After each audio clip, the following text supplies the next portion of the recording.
Mangwanani Murie Africa, and welcome to Africa Good Morning on this beautiful Thursday morning. We have a great show in store for you today. We're going to be crossing on over to Zimbabwe to speak to Talent Gotv to give us the latest news on the ground. We're also going to be giving you the latest news stemming from the African continent and beyond, bringing you economic news, economic indicators, and even sport. You're joined by Diana Master and Glen-Nora Tjipura.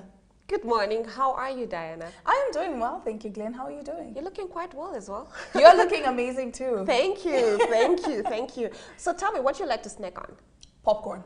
Really? Popcorn, because it's low in calories. Yes, it's one of the healthiest snacks, granted that you lightly season it. Lightly season it and you like air pop it. Yes, exactly. I like it because it's actually quite filling. It's less calories for more. Yeah, I'm trying to incorporate that into my diet. Into your vegan diet. So I snack on that. Love it. So today is Popcorn Day. Delicious and delightful popcorn is part of so many traditions. So on Popcorn Day, make sure you have yourself a great big bowl of this delicious treat. I know Diana and I are going to do just that. Let's take a look at the video on just that.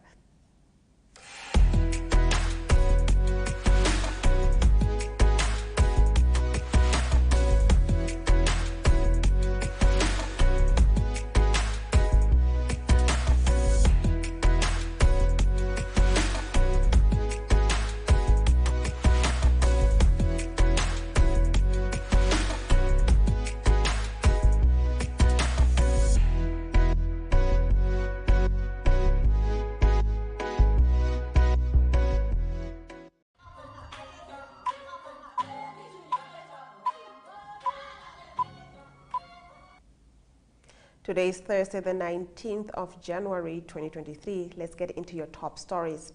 Police demolish trader stalls in Congo capital ahead of Pope visit. Before dawn, sanitary police armed with crowbars and a bulldozer set about demolishing makeshift trader stalls crowding downtown streets in the capital of Democratic Republic of Congo ahead of a 4-day visit by Pope Francis starting 31 January. Officials say Kinshasa, a vast impoverished city of 17 million people, is getting a facelift not just to honor the Pope, but to make its streets and pavements more tidy and orderly even after he's gone home. But evicted small traders protest that their livelihoods are being destroyed in the process. The cleanup we are doing just now is not only because the Pope is coming, Georgia Lala, Kinshasa city coordinator for the campaign, said, adding the operation will continue even after the Pope goes home. As for the comment on the eviction of traders, the Apostolic Nunciature, Vatican's diplomatic representation in Kinshasa, told Reuters in a text message that it was not aware of the cleanup operations and had no part in them. It said the Vatican had only requested that preparations for Francis' visit be done in the most sober way. We want the reception sites to be able to accommodate the greatest number of faithful in a secure way and for roads to be secure. Let's cross on over to Nigeria. Attacks on Electoral Commission sparks concerns for Nigeria polls. On Sunday, Nigerian policemen repelled an attack by unknown gunmen on the office of the Independent National Electoral Commission in the southeastern state of Enugu. The incident has reinforced persistent doubts that Nigeria's general elections will proceed as planned next month. Banditry in the northwest, secessionists in the southeast, and violence in the northeast by armed groups allied to ISIL have already contributed to an atmosphere of rapidly escalating insecurity. But the attack on the Electoral Commission's offices and recent comments from a top INEC official have amplified growing concerns around the elections. If the insecurity is not monitored and dealt with decisively, it could ultimately culminate in the cancellation and/or postponement of elections in sufficient constituencies to hinder declaration of elections results, said Abdullahi Abduzuru, chairman of INEC's Board of Electoral Institute, at the validation of election security training resources in Abuja last week. In December 2022, 3 attacks, including targeted arson and the use of explosives, rocked INEC offices in the southeastern state of Imo, leaving 5 people dead. In recent years, there have been targeted attacks against the Commission's facilities and staff in the country's southeast as secessionist agitation by indigenous people of Biafra has turned violent, prompting a fierce military response from the government. Ukraine's Interior Ministry leadership killed in a helicopter crash. The three main figures in Ukraine's interior ministry have been killed in a helicopter crash beside a nursery in an eastern suburb of the capital, Kyiv. Interior Minister Denis Monastersky, 42, died alongside his first deputy minister and state secretary. 9 people were killed when the helicopter came down in Brovary, and another 9 died on the ground, including 3 children. Monastersky is the highest profile Ukrainian casualty since the war began. The deputy head of Ukraine's presidential office, Kyrylo Tomenshko, said the minister had been en route to a war hotspot when his helicopter went down. There is no indication the crash was anything other than an accident, although witnesses said Russia's war was to blame for the disaster. It was very foggy and there was no electricity, and when there's no electricity, there are no lights on the buildings, local resident told the BBC. Now, the 42-year-old interior minister was a prominent member of President Volodymyr Zelensky's cabinet. He played a key role in updating the public on casualties caused by Russian missile strikes since Ukraine was invaded in February 2022. Ukrainian reports said those on board the helicopter included 6 ministry officials and 3 crew. First Deputy Minister Yevhen Yanin died along with State Secretary Yuri Labkovich, whose task was to organize the work of the ministry. Before he moved to the Interior Ministry, Mr. Yanin helped represent Ukraine's government abroad. Botswana Democratic Party says Tshere must continue leaking information after the Botswana Democratic Party National Youth Executive Committee slammed Mahalapye West Member of Parliament David Tshere for leaking a private phone conversation between him and Minister of Health Dr. Edwin Dikoloti. Botswana National Front Youth League President Resego Kgosidensi says the legislator was right to do so. Kgosidensi said Tshere must leak all the conversations that expose incompetence. She blamed the collapse of the health sector on some members of the BDP National Youth Executive. An additional member of a committee owns a company which sold masks to the government at 600 pula apiece during the COVID-19 pandemic, and they have the nerve to call people out on morality. Our parents are told to wait for their deaths at home because there are no medicines and specialists, Kgosidensi said in a statement. Kgosidensi's remarks follow a statement from the BDP NYEC calling for leadership to review Tshere's position as chairperson of Parliamentary Committee on Health and HIV. The sheer guts of one senior government official to record and leak a private phone conversation between him and another government official discussing a critical issue is shocking and criminal. To have a leader Tshere in his position unashamedly share and authenticate such privileged dialogue is unprincipled, deceitful, and a threat to national security, a BDP NYEC press release stated. Swinging over to Lesotho, Senate boss in trouble.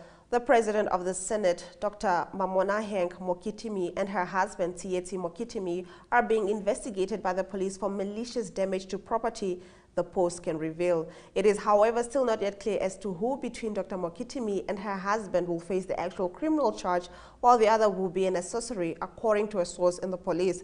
The complainant is Dr. Mokitimi's brother, Thabang Buti, who filed the complaint at the Mesuru Rural Police Headquarters in Mezzanut last Thursday. Dr. Mokitimi's secretary told the Post yesterday that her boss was not prepared to talk about the issue. When the newspaper called Dr. Mokitimi again, she said she was in a series of meetings and could not comment. Dr. Mokitimi and her husband are accused of destroying Buti's maize crop after they lost a case in which they were claiming ownership of a piece of land in Maburongha Mafoto, a few kilometers outside the Mesuru city. The two lost the case, which was before Justice Polo Banyane in June 2021. They were also slapped with costs of suit. They, however, did not pay the costs until June last year, when the land court issued a right of execution against them. The sheriff was then directed to attach from the movable property and auction it. While waiting for the execution, Buti continued using the land and planted maize on it, but the Mokitimis allegedly destroyed it. Police spokesman, Senior Superintendent Mpiti Mopeli, told the Post that the police are aware of such a case. We close off our top stories in Mozambique, where policemen attack journalist in Milange. Agents of the Mozambican Frontier Police in Milange district in the central province of Zambezia on Sunday assaulted Rosario Cardoso, a journalist on the Thambine community radio. According to a Tuesday press release from the Mozambican chapter of the regional press freedom body, commonly known as MISA, 4 policemen intercepted Cardoso at about 10 p.m. when he was walking home. When they demanded to know why he was on the public highway at night, Cardoso explained explained that he had closed the radio for the day and was going home. The police demanded proof and he showed them his radio uniform and his identity card. The police were clearly trying to extort money from Cardoso. Other citizens they intercepted were forced to pay bribes before being allowed to continue their journeys. Since Cardoso would not pay, they beat him. Later on Sunday evening, Cardoso went to the Milange Urban Health Center where he received treatment for his injuries. He also complained to the Milange District Police Command. However, the command refused to even register the case on the grounds that they did not know who the policemen who attacked him were. Now, the triple murder ex-cop who was on the run has been caught and handed over to the Zimbabwean police. This story and more on the other side of the break when we cross over to the House of Stone.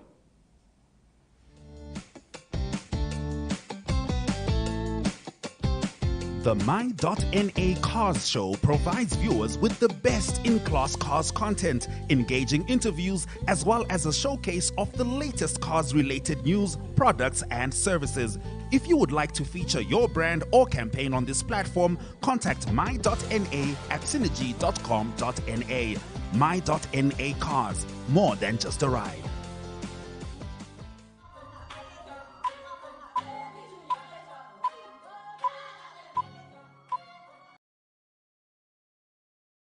We're now going to cross over to Zimbabwe to speak to Talent Gotv to give us the latest news on the ground. Good morning, Talent. Good morning, Diana. Good morning, Glen-Nora. In Africa, good morning.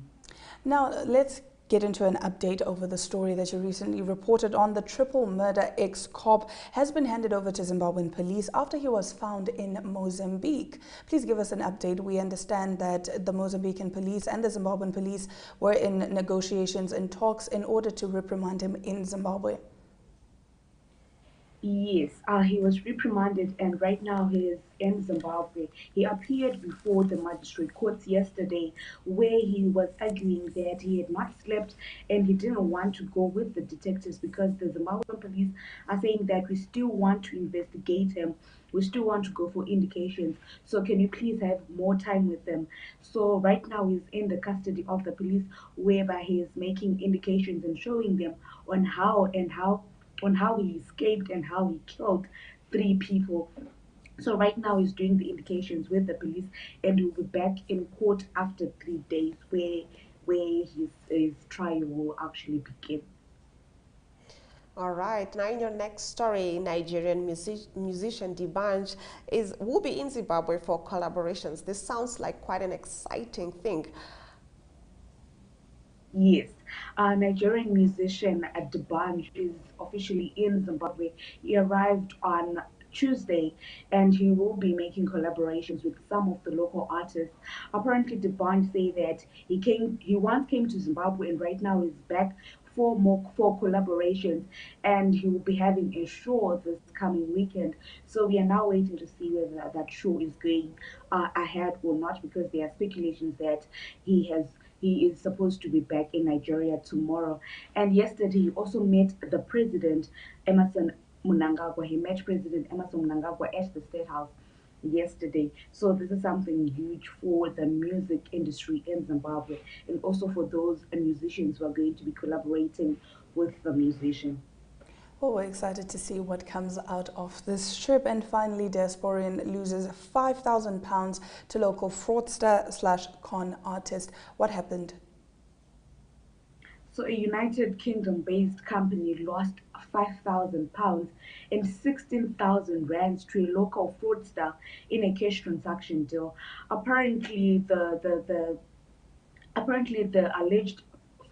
alleged fraudster committed the offense together with James Chiangwa, they appeared on court on Saturday last week for the same offense, and Mike Harris Chiangwa, who's also on the run. It is alleged that the trio contacted Nyarai Mililo, who's based in the UK and owns a company, and they asked her company to receive an amount of £5,000, and they said that she will receive the money in the UK and they will give her business partners here in Zimbabwe the money, but apparently they did not do so, and they have been running since then. They took away the £5,000 and 16,000 rand. Right now, the two people are in police custody, and one of the suspects is on the run. And the police are saying that they are looking for him because we can't be having this. This is not the first time that these people have committed this crime. This is the second, third time they've committed this crime. So the police and the courts, they are on the run. They are looking for the suspect who's on the run, and they're saying that they want to try them and they should be sent to jail. As always, we'll be counting on you to give us an update as the story develops. Thank you so much, Talent, for joining us on this morning's show. You're welcome, and thank you very much for having me. It's always a pleasure having Talent Gore to give us the latest news on the ground in Zimbabwe. We're now going to take a look at the weather forecast before we come back with your economic news.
Let's get into our economic news.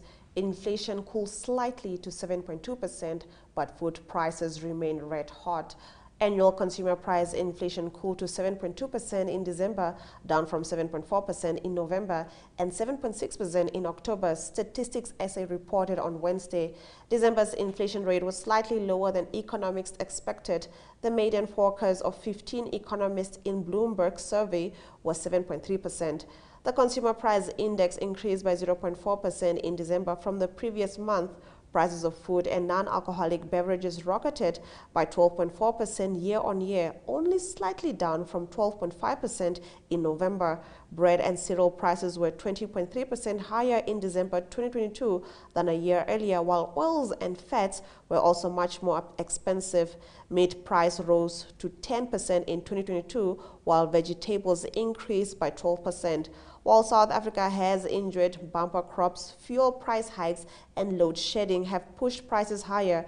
Transport costs were almost 14% higher in December 2022 compared to a year ago, even after sizable cuts in the price of diesel at the start of the month. Following further declines at the start of January, the petrol price is back to levels last seen before the invasion of Ukraine triggered an oil price surge. Now, the South Africa Reserve Bank only expects inflation to sustainably move back to its targeted level of 4.5% by the second quarter of 2024. With inflation still far above its target level, traders expect the Reserve Bank to increase interest rates when the Monetary Policy Committee meets again on 26 January. The prime rate has already moved from 7% in November 2021 to 10.5% currently as the MPC attempts to cool inflation. Now, Uber has resumed its services in Tanzania, and after a 9-month suspension, the companies were forced to suspend their services in Tanzania following the government's regulatory changes that were enforced effectively from April 2022. Uber ceased its operations on the 14th of April 2022, citing ease of doing business as a reason why it couldn't continue serving the Tanzanian market. According to the company, it noted that the Land Transport Regulatory Authority had created stiff regulatory policies that made running a smooth business operation in the country impossible. We have made the difficult decision to suspend our services in Tanzania from Thursday, 14 April 2022. The Guide Fair said bilateral has posed significant challenges for systems like Uber to continue to provide services to our customers, the company said then in a statement. It added, it becomes increasingly difficult for us to continue providing services. We will not be able to provide services until the environment becomes friendly for us to continue providing services. Let's take a look at the economic indicators before we get into your sports news with Ari Hokart.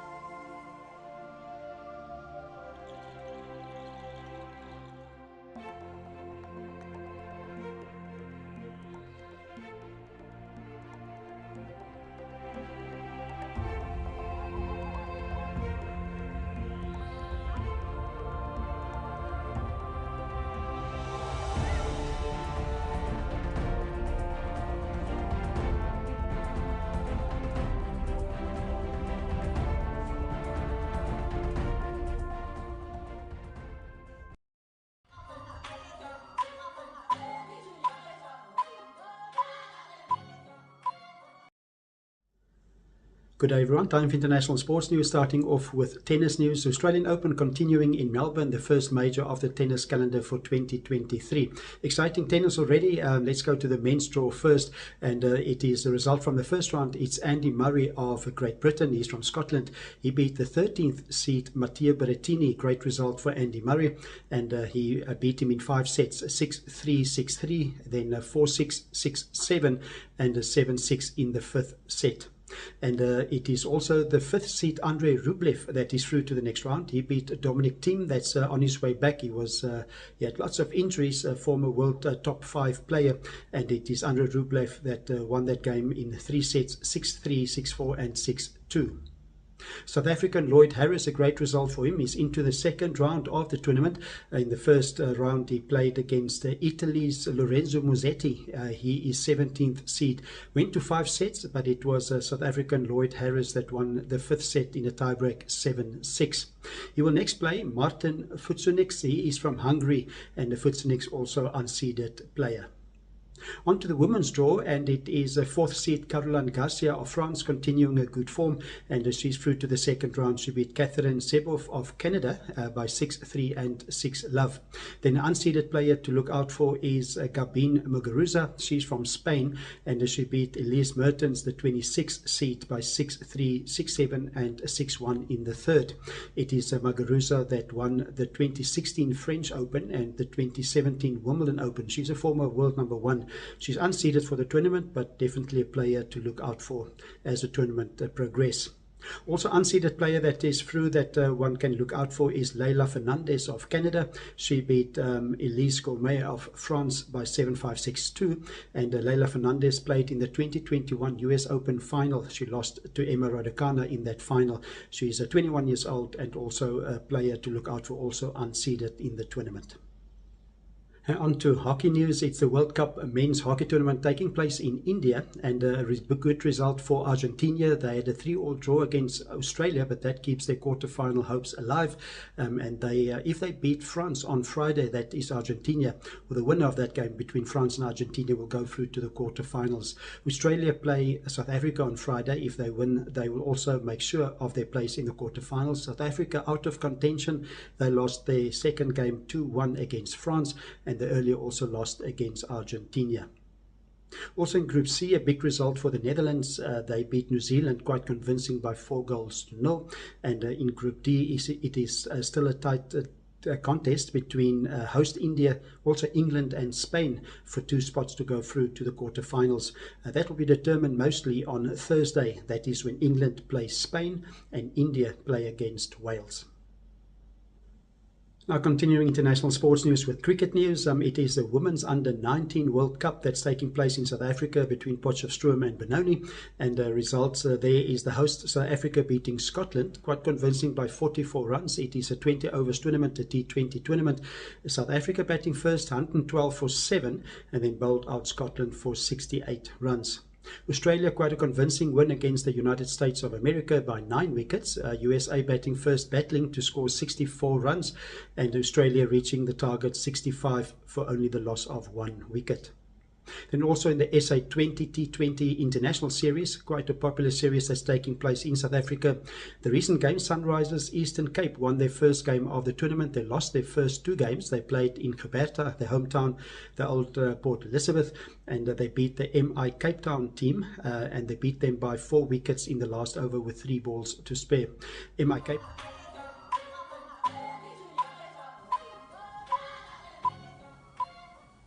And that brings us to the end of our show, but before we sign off, let's take a look at the highlights.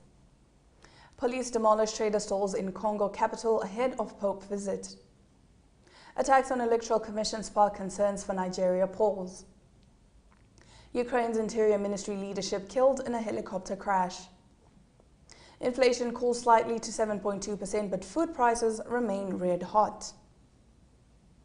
Do remember that Africa Good Morning is repeated on our 1up2 website and our DSTV channel 285 and our Gotv channel 94 between 8:30 and 9 a.m. every weekday. I am Glen-Nora. And I am Diana Master, wishing you a lovely day ahead.